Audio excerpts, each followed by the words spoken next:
ভারতীয় গোয়েন্দা সংস্থা রয়ের ব্যাপারে ওয়াশিংটন পোস্টের একটি চাঞ্চল্যকর তথ্য বেরিয়ে এসেছে।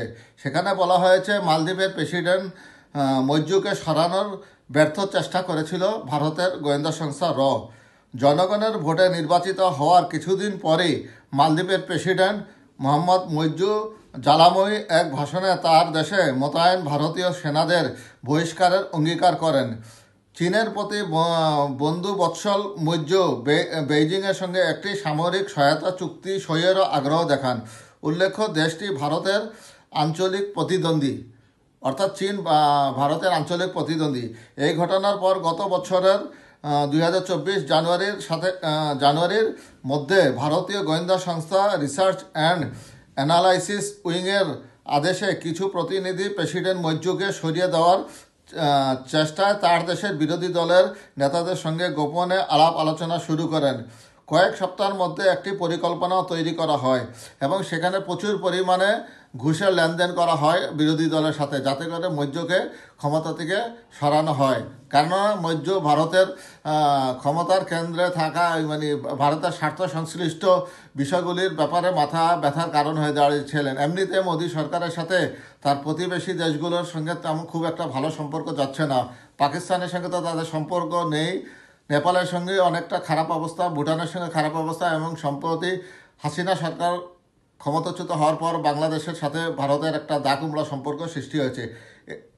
তার পরিপ্রেক্ষিতে মৈজুর মানে জ্বালাময়ী বক্তৃতা তাদের জন্য একটা মাথা ব্যথার কারণ হয়ে দাঁড়িয়েছিল।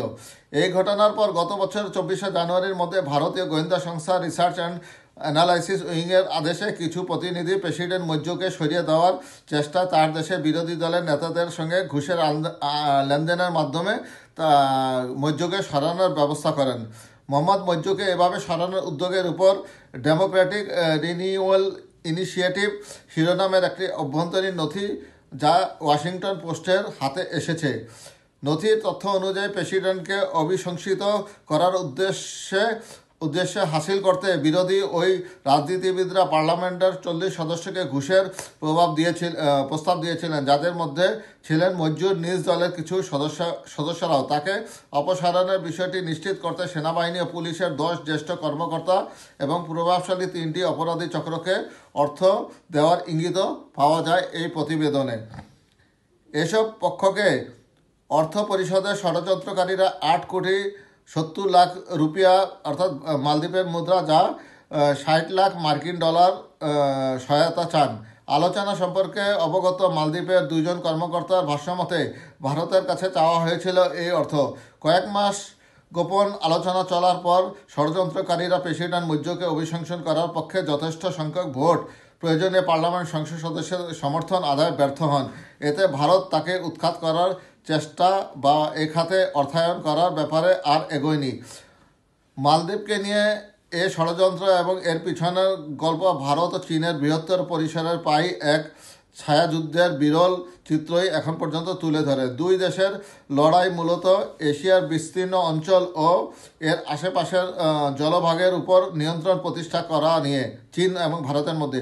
তাদের এই প্রতিযোগিতা বিশেষ করে ভারত মহাসাগরীয় ছোট দেশটিকে ঘিরে প্রকাশ্যে এসেছে। এশিয়া মহাদেশের 2 বড় শক্তি ভারত ও চীন দেশটিতে উদার ঋণ, বিভিন্ন অবকাঠামোগত প্রকল্প ও রাজনৈতিক সমর্থনের প্রস্তাব দিচ্ছে। চীনের সঙ্গে ভারতের ক্রমবর্ধমান এই প্রতিদ্বন্দ্বিতা নয়াদিল্লিকে তার দীর্ঘদিনের পররাষ্ট্রনীতি নিয়ে দ্বিধাগ্রস্ততাকে শানিত করেছে। গত কয়েক দশক ধরে এশিয়া জুড়ে মানবিক সহায়তা প্রদানের পাশাপাশি ধর্মনিরপেক্ষ গণতান্ত্রিক শক্তিগুলোকে সমর্থন জুগিয়েছে ভারত।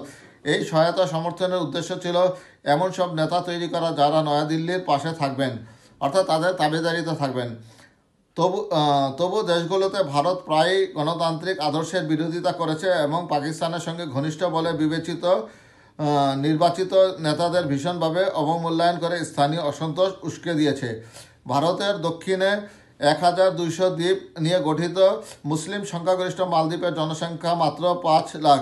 গত 10 বছরে এশিয়ায় ভারতের প্রভাব বিস্তারের লড়াইয়ের অন্যতম গুরুত্বপূর্ণ কেন্দ্র হয়ে উঠেছে মালদ্বীপ সম্পর্কিত বিষয়ে একসময় কাজ করেছেন গোয়েন্দা সংস্থা রয়ের এক সাবেক প্রধান হরমিশ থারাকান, তিনি বলেন মালদ্বীপে একটা অবস্থান করতে পারলে সেটি ভারত মহাসাগর ও আরব সাগরের এক বড় অংশে ভারতের একটা প্রভাব বিস্তার করবে, যা চীনকে প্রতিহত করতে খুব সহায়তা করবে। কিন্তু এই ব্যাপারে ভারত অনেকটাই ব্যর্থ হয়েছে মৈত্রীকে সরানোর কারণে।